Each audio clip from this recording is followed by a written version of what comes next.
Hello Earthlings, Neutron Sound here. Today I'm going to do another album review. I'll be examining DIIV's new album, Is the Izar. I don't know what that means either.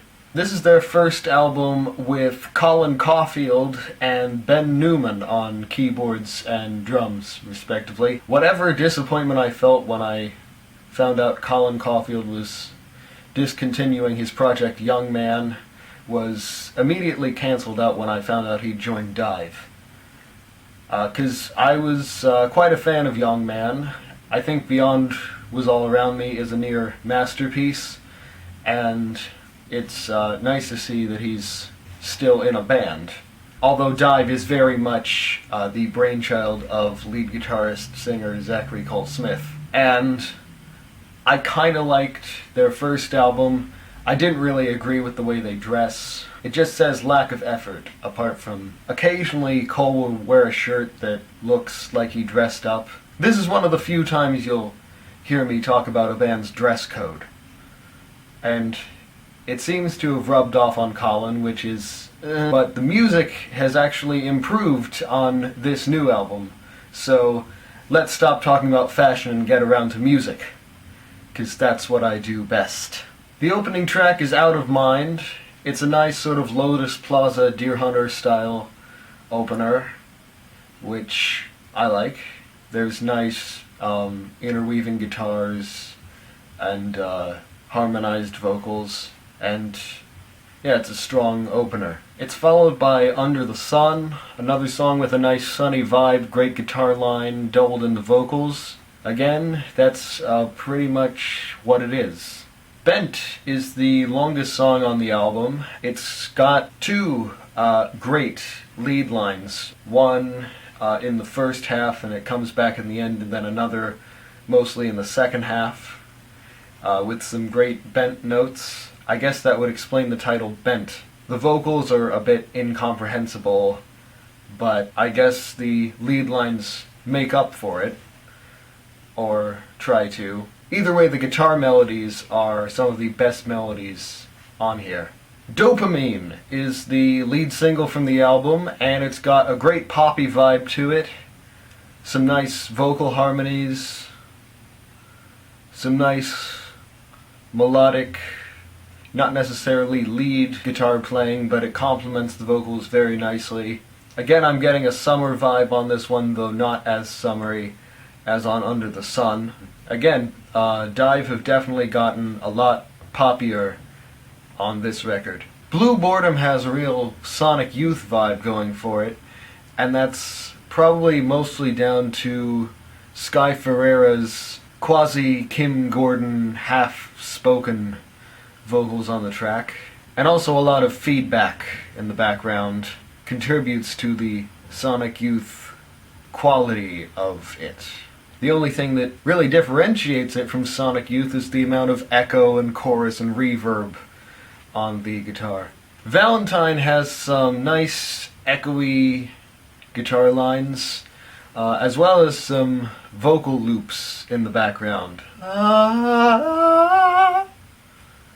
That's really about all there is to say about it. You're Not Far has a real dark post-punk vibe to it, which I'm really digging. It's got some nice muted notes at the beginning, some really low guitar lines, and a real haunting vocal melody, and that is enhanced by the reverb on the vocals. It's quite the polar opposite of Under the Sun, the other song on this album that really started with a muted line. I definitely think You're Not Far is one of my favorite songs on the album, mainly because, its dark vibe really stands out to the real summery vibe I was talking about with the other tracks. Take Your Time kind of continues the dark vibe, but that's mainly because it's in a minor key. Track 9 is the title track. Again, the Deer Hunter vibe comes back on this song. It kind of reminds me of Nothing Ever Happened. It's another catchy vocal melody, and I can see why it was released as a single, because it's just got that pop energy going for it. So it's one of the numerous examples here of DIIV's increased accessibility. Track 10 is Meyer, another long song, and it's got a real Sonic Youth vibe here. I mean, it sounds exactly like what the intro of Teenage Riot would sound like if it were stretched out to 5 minutes. And it's now Cole's turn to impersonate Kim Gordon, which he does pretty well. It's got some real in-your-face guitars, with some more Kevin Shields style bends, and a sort of free jazz drum solo in the middle. Yeah, it's another standout track. This album has a lot more standout tracks than Ocean, their previous album.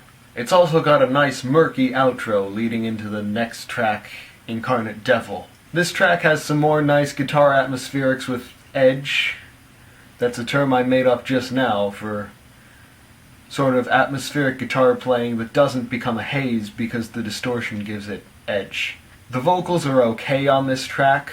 It's got some nice piano work, which is a bit buried in the mix, but it is audible at certain points. Fuck, this song is short. Healthy Moon is another track with both wonderful guitar and vocal melodies. All these tracks with great vocal melodies seem all to have harmonized vocals, and this is no exception. And I really like the way that the guitar lines fade into the piano in the outro.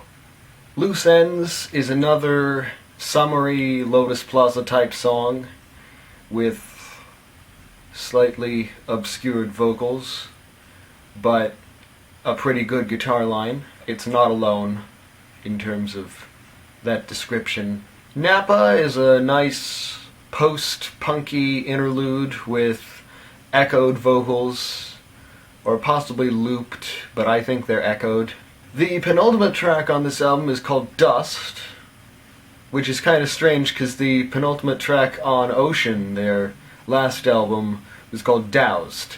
But Dust is another song with some really wonderful guitar playing and some half-spoken vocals, which, again, kind of work here. It kind of reminds me of Crashed Out by Beach Fossils, which is another good example of how this style of indie rock can sometimes have energy and be exciting. And now we come to the closer, Waste of Breath. It's a much slower song, as befits a closer. It's a lot more dominated by the vocals in the first half, and then the guitar line comes a bit more to prominence in the second half, and as usual, the guitar line is a bit better than the vocal melody. It is still nice when the vocals come back at the end. So I would say this album is a massive improvement from Ocean. Because like I said in my most recent vlog, Ocean is basically an album centered around Doused. And I mean it's got one other good song on it, Past Lives, but mainly it seems to have been created mainly for the sake of putting Doused on an album. Whereas Is the Is-Are really feels like a complete album in itself, and it's got quite a lot of good songs on it. And if only the band dressed this good, I would be a huge fan of theirs.